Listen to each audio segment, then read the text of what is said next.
말씀입니다. 신약성경 213면에 있습니다.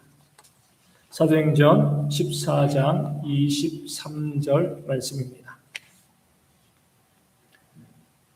사도행전 14장 23절 말씀, 제가 말씀을 읽어드리겠습니다. 각 교회에서 장로들을 택하여 금식 기도하며 그들이 믿는 주께 그들을 위탁하고. 아멘. 바울과 이 바나바의 제1차 선교 여행은요, 수리아 안디옥에 시작해서 더베까지 계속 그 선교의 사역이 이어지고요. 더베에서 다시금 그동안 지나왔던 도시들을 지나서 수리아 안디옥으로 귀환하고 있는, 돌아오고 있는 그런 여정을 오늘 본문 말씀은 보여주고 있습니다.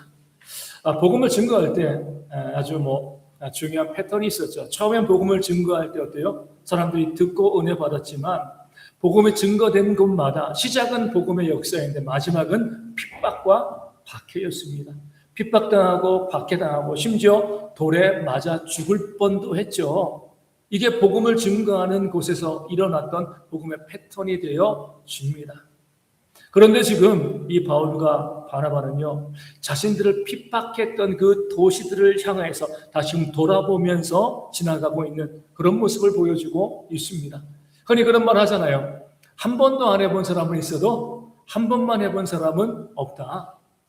처음에 유대인들이 바울과 바나바를 핍박했을 때 쉽지 않았을 겁니다. 그래도 사람이니까 돌 던지고 때리고 했을 때 우리가 해야 돼? 말해야 돼? 이런 고민을 했을 건데 한 번 돌을 던지면은요, 그 다음에 돌을 던지는 것은요 너무나 쉬운 일이죠. 그렇죠?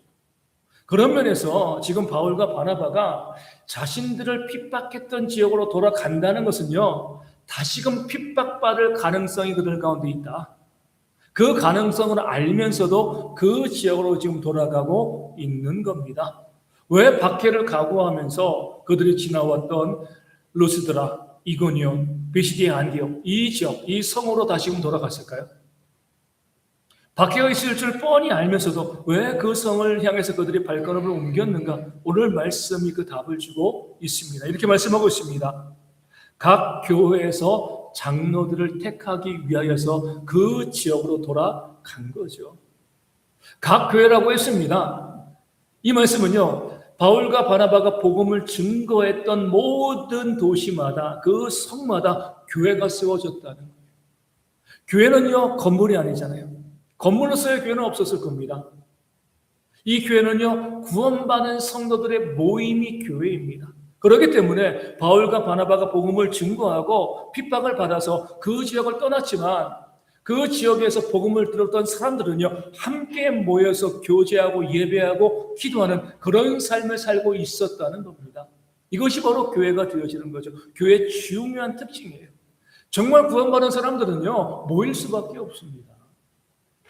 이 모이는 것이 구원받은 것의 증거가 되어지는 거죠. 가끔가다 그런 분들이 있잖아요.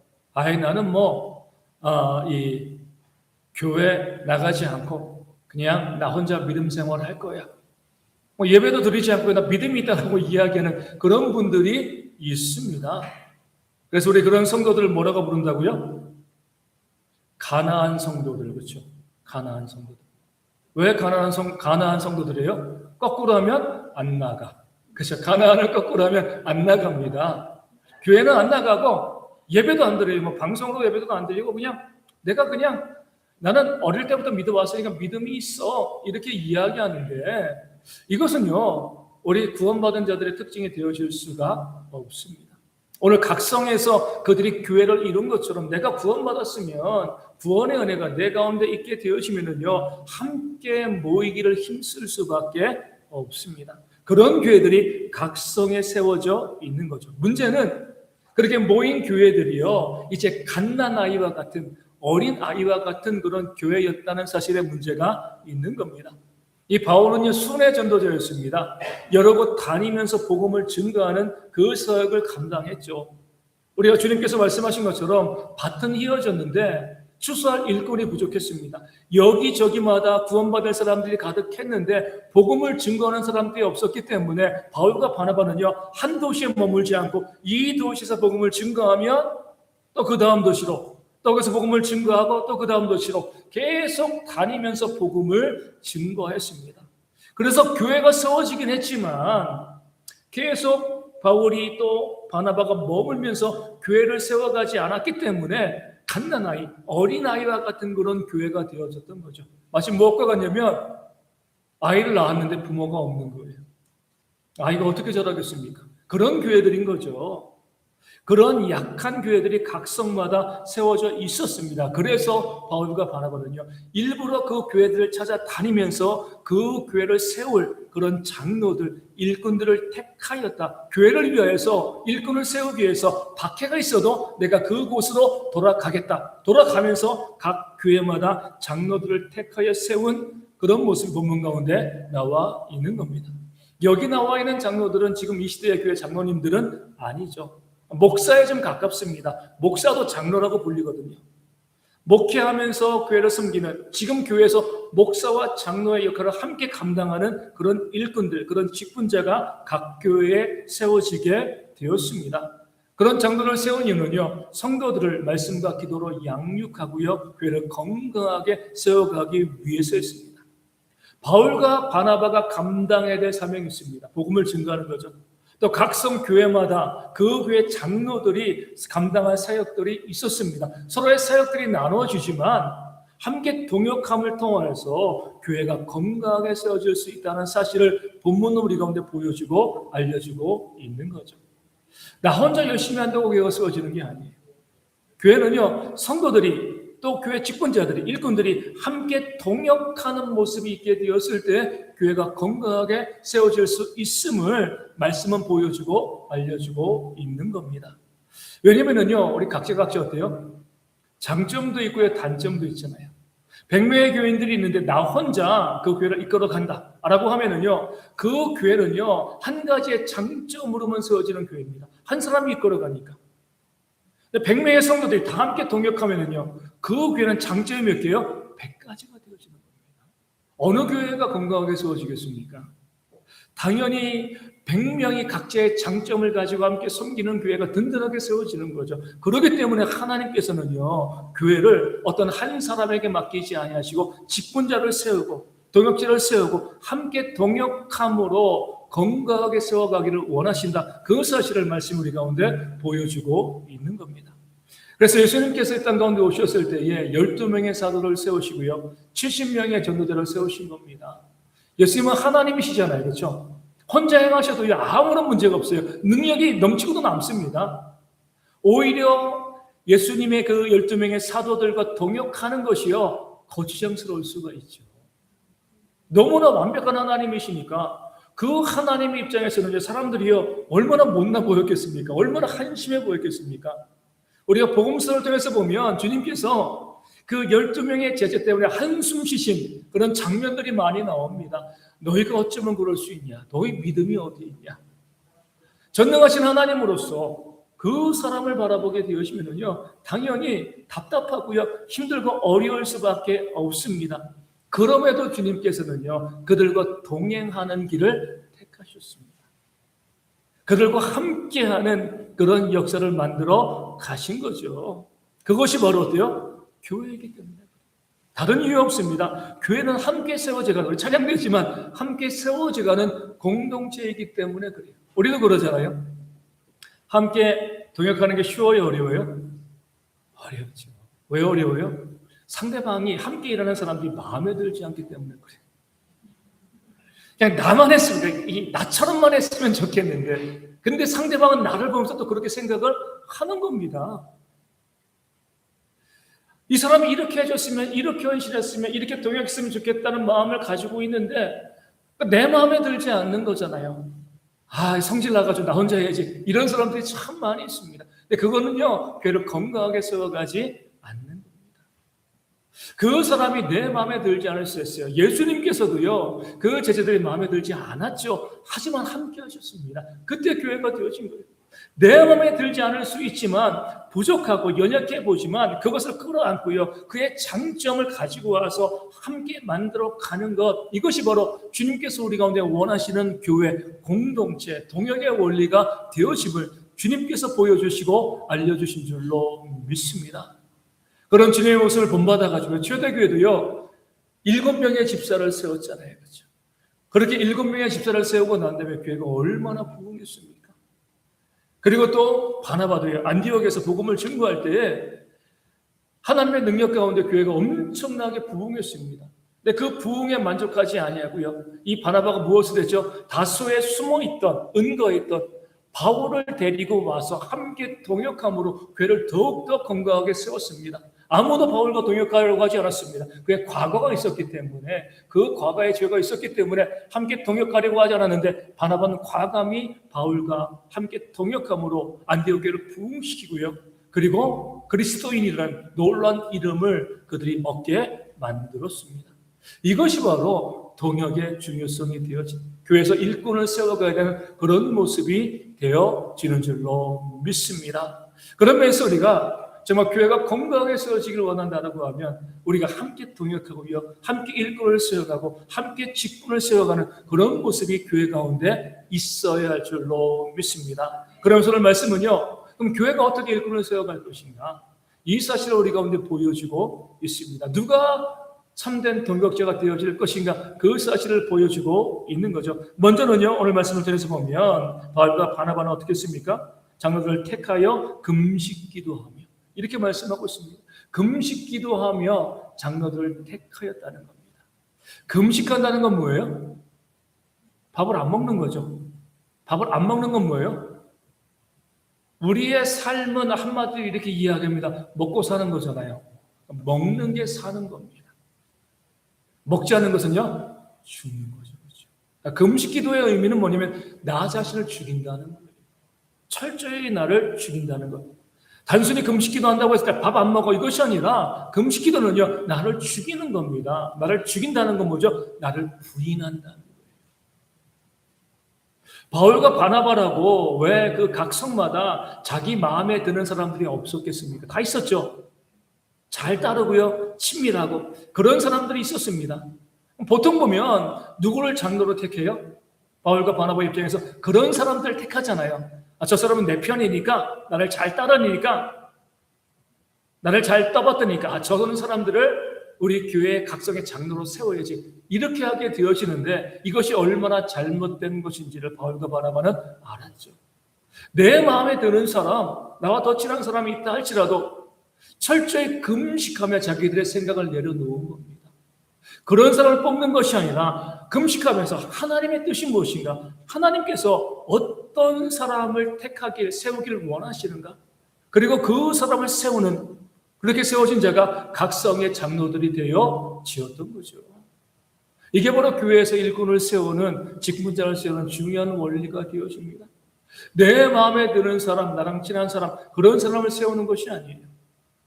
내 고향 사람, 혈연, 지연, 학연, 나랑 성씨가 같으니까, 나랑 고향이 같으니까, 학교가 같으니까, 이런 것이 아니라 이 모든 것을 내려놓기 위해서 금식하는 겁니다. 나를 죽이는 거죠.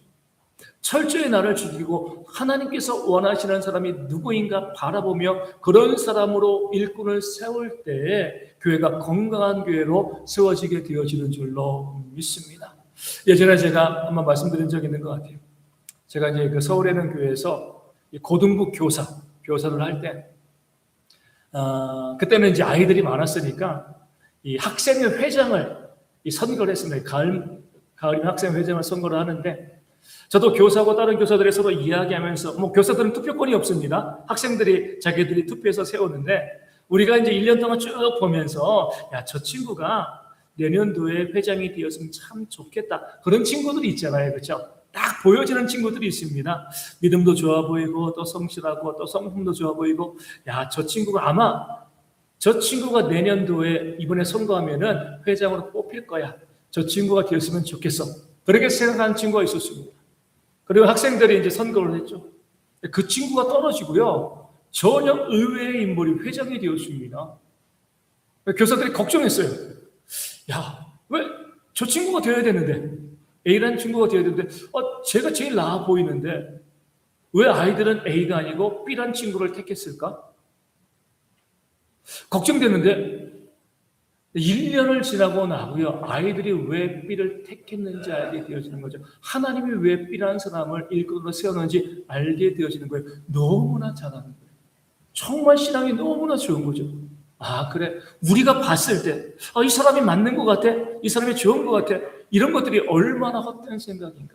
이 사람이 세워져야지 잘할 수 있을 것 같아. 이 생각도 얼마나 잘못된 생각인가.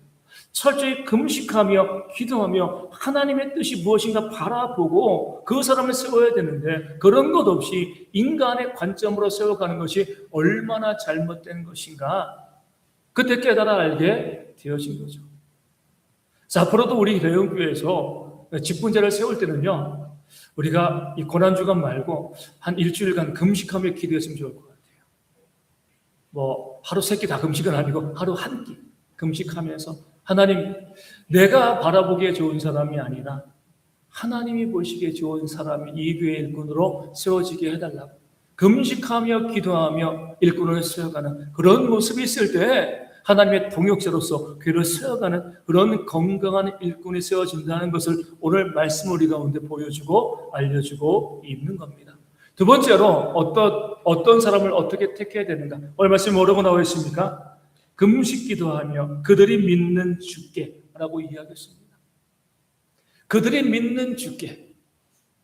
그러니까 믿음이 있는 사람, 주님을 믿는 사람이 교회 일꾼으로 직분자로 세워져야 한다. 이 사실을 우리 가운데 보여주고 알려주고 있는 겁니다.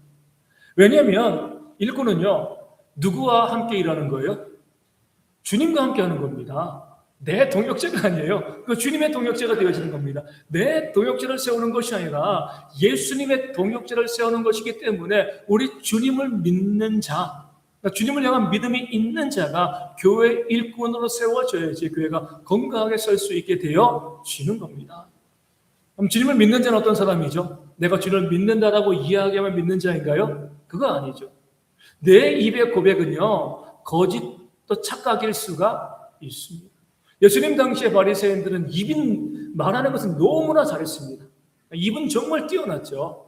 주님께서 그들에게 뭐라고 말씀하신 거죠? 그 바리새인들이 말하는 것은 너희가 순종하지만 그들의 행위는 따르지 마라. 말과 행동이 달랐다는 거예요. 입으로는 좋은 말, 믿음 있는 말, 거룩한 말을 하는데 그들의 삶의 행위는요 너무나 지저분했죠. 그렇기 때문에 주님께서 그들을 회칠한 무덤 이렇게 말씀하셨습니다. 겉은 회칠, 하얀색 칠이잖아요. 회칠을 해가지고 정말 깨끗해 보이는데 속에는 뭐가 있어요? 무덤이니까 썩은 시체가 있는 거죠. 말은 잘하는데 그 언변은 좋은데 입으로는 좋은 말을 하는데 그 삶의 행동은요 거짓되고 더러운 것이 있던 자들이 바로 바리새인들이었습니다. 그냥 말만 보면 믿음 있는 것처럼 보이는데 그 행위를 보면은요 믿음이 없는 자들이었죠. 그렇기 때문에 우리가 믿음이 있다라고 하는 것은요, 정말 주님을 믿는다라고 하는 것은요, 그 주님을 의지하고 주의 말씀 가운데 순종하는 모습이 있어야지 그 사람의 믿음이 있다라고 이야기하게 되어지는 겁니다. 누구 말을 따라요? 우리도요? 믿는 자의 말을 따릅니다. 내가 그 사람의 말을 따르지 않는다는 것은요, 그 사람을 믿지 않는다는 거죠. 그렇기 때문에 아이들이 어릴 때는 아빠 말을, 엄마 말을 잘 따릅니다. 믿거든요. 사춘기가 딱 때가 되면 어때요? 부모에 대한 믿음이 좀 이제 떨어지죠. 그렇죠? 어릴 때는 부모가 슈퍼맨처럼 보였는데 사춘기 딱 때 보니까 나랑 똑같은 것 같은데 믿음이 떨어지니까 부모의 말을 듣지 않는 겁니다. 믿음은 순종하는데 믿지 않으면 순종하지 않는 거죠. 정말 내가 주님을 믿는다는 것도 마찬가지입니다. 다른 것으로 내 믿음을 이야기하는 건 아니에요. 내가 얼마나 믿음이 좋은지 내가 말하는 것으로 되어지는 것이 아니죠. 하나님께서 내게 주신 그 말씀에 얼마나 철저히 순종하고 있는가. 그 말씀의 순종이요 내 믿음을 보여주게 되어지는 줄로 믿습니다. 그 믿음이 있는 자, 말과 행동이 일치하는 자, 말씀 가운데 순종하는 자가 교회 일꾼으로 세워져야 된다. 오늘 말씀 우리 가운데 알려주고 있는 겁니다. 또 어떤 사람이 세워지는가? 세 번째로 이렇게 말씀하고 있습니다. 그들을 위탁하고 맡긴다는 거죠. 주님께. 하나님의 일꾼들, 세워진 일꾼들을 주님께 맡기는 거죠. 하나님께서 교회 가운데 세우실 일꾼들은요 주님께 맡겨진 자가 되어야 한다는 겁니다. 맡겨진 자는 어떤 사람이에요? 나를 맡은 자를 의지하는 사람이죠. 그렇죠? 위탁된 사람은요 위탁한 사람을 의지할 수밖에 없습니다. 나를 주장하고 나를 고집하고요 나를 내세우는 사람들은요 교회 일꾼으로 아직까지 부족하다는 거예요. 자신의 능력을 자랑하는 사람들이 있습니다. 내가 이런 능력을 가지고 있어. 이렇게 좋은 능력, 돈도 있고 뭐 학력도 있고 뭐도 있고 능력을 자랑하는 사람들이 있습니다. 좋아 보이죠? 그런데 그 능력이 오히려 교회를 무너뜨립니다. 정말 하나님의 교회 가운데 교회 일꾼으로 세워진 자들은요, 주님께 위탁받은 자, 주님을 의지하는 자, 주님만 바라보는 자. 그렇기 때문에 사도 바울은요, 이렇게 이야기하잖아요. 내게 있는 좋은 것들, 그 학벌들, 재력들, 모든 것들 내가 배설물로 여기고 버렸다. 그리고 오직 주님만을 의지한다. 그때 주의 일꾼, 동역자가 되어질 수 있었던 겁니다. 우리도 마찬가지예요. 오히려 능력이 없는 자가, 부족한 자가 하나님의 교회의 일꾼이 되어질 수 있습니다.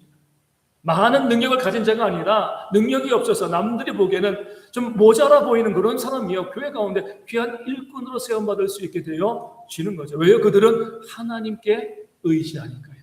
하나님 바라보니까. 물론 능력이 없다고 다 하나님 의지하는 것은 아니죠. 능력이 없는 상태에서 하나님을 의지하는 자들이 하나님의 교회 일꾼이 되어줄 수 있는데, 하나님을 의지한다는 건 뭐예요? 바로 기도한다는 거죠. 철저히 나를 낮추고요, 내가 아무것도 아님을 고백하고 정말 주님께 간절히 기도하는 자가 하나님의 교회의 일꾼으로 세워질 수 있다. 이 사실을 말씀이 보여주고 알려주고 있는 겁니다. 교회가 금식하며 기도하며 일꾼을 세우되 어떤 사람을 세우는 거예요? 철저히 말씀권에 순종하는 자, 믿는 자, 그리고 하나님께 온전히 기도하는 자, 주님만 의지하는 자, 이런 사람을 교회의 일꾼으로 동역자로 세울 때 교회가 건강하게 설 수 있다는 그 사실을 말씀 우리 가운데 알려주고 있습니다. 마지막으로 중요한 게 하나 또 있는 거죠. 뭐예요?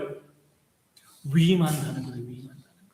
지금 바울과 바나바는요, 각 성마다 장로를 세우고요, 그리고 떠나버렸습니다. 그들에게요, 그 교회를 맡긴 거예요. 위임한 거예요. 그냥 계속 거기 머물러 있으면서 조정하는 것이 아니라, 일꾼을 세우고 뒤에서 조정하는 것이 아니라 일꾼을 세워놓았으면 그들이 물러가서요, 그 일꾼들이 그 자신들에게 맡겨진 사명을 감당할 수 있도록 기도하고 도와주고요, 간섭하지 않는 그런 모습을 바울과 바나바는 보여주었습니다. 그럴 때 어때요? 그 교회들이 건강하게 세워지게 되어지는 겁니다. 많은 공동체에서 위임하지 않기 때문에 문제가 발생하고요, 위임하지 않아서 공동체가 무너집니다. 그 사람에게 어떤 직분자에게 그 사람에게 어떤 일을, 사명을 맡겼으면요, 그 사람에게 맡겨두고요, 지켜보고 기도로 협력하면 되는데, 많은 공동체 어때요? 자꾸 간섭하잖아요. 가정에서도 그러고 교회에서도 그러고 직장에서도 나라에서도 그럽니다. 맡겨주고요, 그 능력대로 일할 수 있도록 해줘야 되는데 그렇게 하지 않고요, 자꾸 내가 무엇인가 하려고 간섭하다 보니까 일꾼들이 세워지지 않으니까요, 공동체가 힘을 잃어가고 무너지게 되어지는 겁니다. 내 마음에 들 수는 없어요. 그렇죠? 앞서 말씀드린 것처럼 세워진 일꾼들이요, 내 마음에 어떻게 들겠습니까? 다 마음에 안 들죠. 다 똑같은 사람인데. 그럼에도 불구하고 그들이 일꾼으로 세워졌으면요, 그들을 인정해주고요, 기도하고 협력하는 그런 모습들이 있을 때 교회가 믿음 가운데 건강하게 세워지는 겁니다. 마음에 안 드는 모습이 있을 수도 있죠. 일꾼을 세웠는데 뭐 어떻게 하면 되는 거예요? 기도해주면 되는 거예요. 그렇죠? 그것을 가지고 자꾸 비난하고 공격하고 정죄하는 것이 아니라 그들을 위해서, 그 약한 부분들을 위해서 기도하고 그들을 도와주는 모습이 있어야 되는 겁니다. 모든 사람이 다 약점이 있고요, 모든 사람들에게 부족함이 있습니다. 완전한 사람은 아무도 없잖아요. 광야 40년 동안 모세와 아론은요, 광야에서 얼마나 힘들었는지 몰라요. 자주 말씀드리지만 40년 동안 그 수백만의 백성들을 이끌어가면서 아마 모세는요, 아론은 좀 덜 할지 모르겠지만 모세는요, 우울증에 걸렸을 것 같아요. 눈만 뜨면 백성들이 원망하고 불평하고. 모세가 잘못한 것도 아닌데 뭐 이것 때문에 원망하고 불평하고 비난하고 공격하고 정죄하고, 너만 하나님의 일꾼이냐, 우리는 일꾼 아니냐. 모세의 권위에 도전하고요, 40년 동안 그랬잖아요. 그렇죠? 얼마나 힘들고 얼마나 외로웠겠습니까? 오죽했으면 참지 못하고 한 번 화를 냈다가 결국 가나안 땅으로 들어가지 못했던 거잖아요. 그렇죠? 모세도 하나님의 일꾼이지만 부족한 사람이기 때문에 부족한 점들이 당연히 있죠. 그런 모습을 보고 인정하고 밑에서 기도하고 중보해 줬으면 얼마나 좋았겠어요. 그렇게 하지 아니하고 비난하고 정죄하다 보니까 모세도 힘들고 어려울 수밖에 없었죠. 문제가 되어지는 것은요, 그렇게 광야에서 모세를 비난하고 정죄했던 자들이요, 한 명도 가나안 땅에 들어가지 못했다는 겁니다. 우리 가운데도 그런 모습이 있으면 좋아요. 목사도 마찬가지고, 우리 전도사님도 마찬가지고, 장로, 안수집사, 우리 권사, 그리고 서리집사, 또 교회 우리 교사들, 또 오늘도 주방에서 또 수고하고 봉사하시는 분들도 있고, 교회 가운데 세워진 일꾼들이 많이 있습니다. 다 내 마음에 들겠습니까? 아니죠. 그렇죠? 안 들어요. 근데 정말 좋은 공동체는요, 그런 사람들을 세워가는 거예요. 부족한 점이 있으면 내가 끌어안고 기도하면 되는 겁니다. 그렇죠? 잘한 점 있으면 칭찬해 주면 되는 거예요. 그럴 때 함께 교회가 온전히 세워질 수 있게 되어 주는 겁니다. 그렇게 하지 아니하고 그런 부족함과 연약함을 계속해서 바라보면서 비난하고 또 정죄하고 공격하다 보면은요, 위임했는데 믿어주지 않으면 교회 공동체는요, 무너지고 쓰러질 수밖에 없는 거예요. 우리 가정도 마찬가지고 나라도 마찬가지입니다. 세워졌으면요, 위임하셔야 돼요. 믿고 맡겨주고요, 함께 그들이 그 일을 감당할 수 있도록 도와줄 수 있는 그런 모습이 있을 때 교회가 건강하게 세워지는 공동체가 되어질 줄로 믿습니다. 우리 대형의 공동체에도요, 그런 일꾼들, 직분자들이 많이 세워져야 할 줄로 믿습니다. 세울 때 우리가 금식하며 기도하며 세워야 되고요. 누구를 세워야 될 것인가? 다른 거 아니죠. 믿음으로 순종하는 자, 말씀에 순종하는 자, 하나님 의지하면서 기도하는 자들을 교회 일꾼으로 세워가는 그런 모습이 있어야 되고요. 일단 세우셨으면은요, 인정하시고요, 믿어주시고요, 위임해 주셔야 됩니다. 그럴 때 교회가 건강하게 온전하게 세워지게 되어질 줄로 믿습니다. 또 더 중요한 한 가지 사실은요, 우리 성도들이요, 직분자가 되려는, 동역자가 되려는 마음을 가지고 있어야 돼요. 직분을 사모하는 마음이 우리 가운데 있어야 됩니다. 실업자가 되는 게 좋죠? 그렇죠? 일 안 하고 노니까 좋잖아요. 그런가요?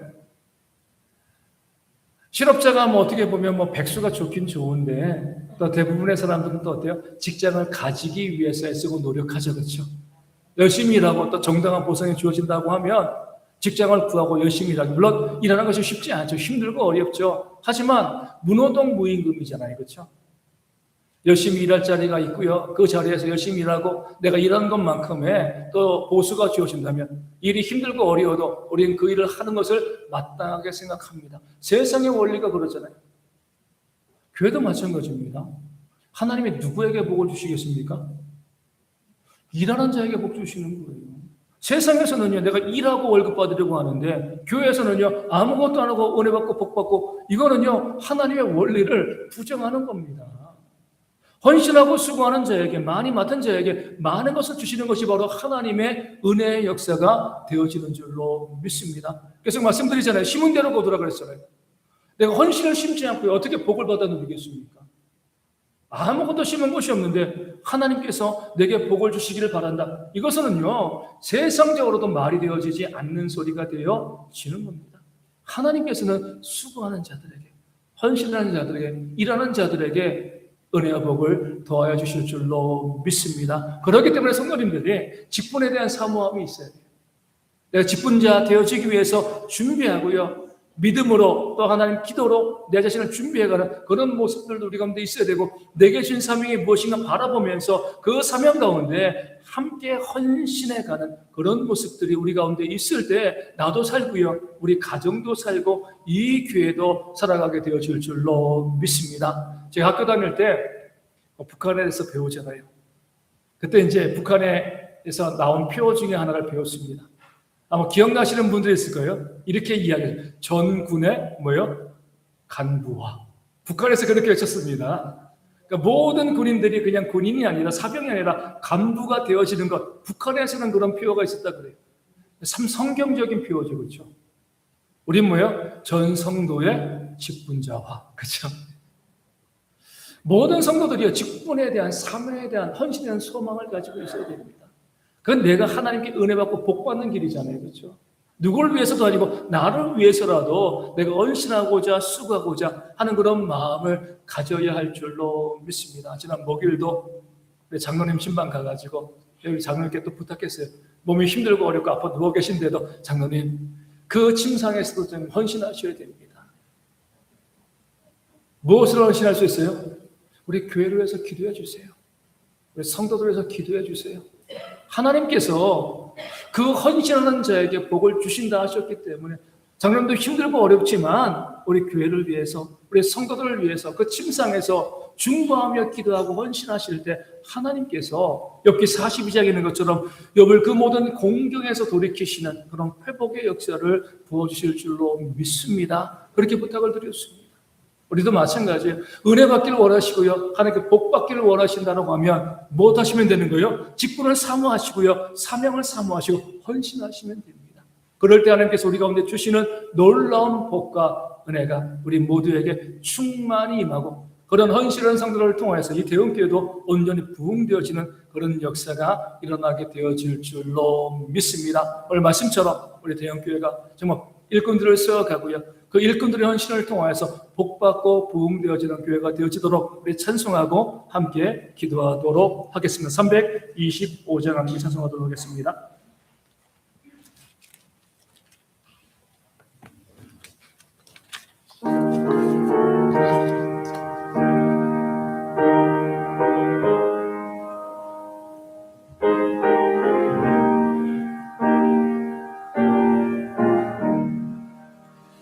예수가 함께 계시니 지형이 원하고 없네. 기쁨의 근원 되시는 예수를 위해 삽시다.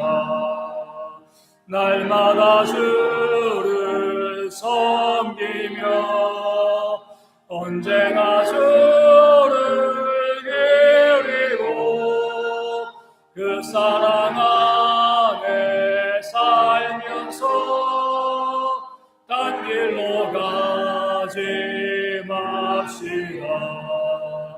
이 세상 사는 동안에 주 이름 전파하면서 무한한 복락 주시는 예수를 위해 삽시다. 날마다 주를 섬기며 언제나 주를 기리고 그 사랑 안에 살면서 딴 길로 가지 맙시다. 이 세상 친구 없어도 예수는 나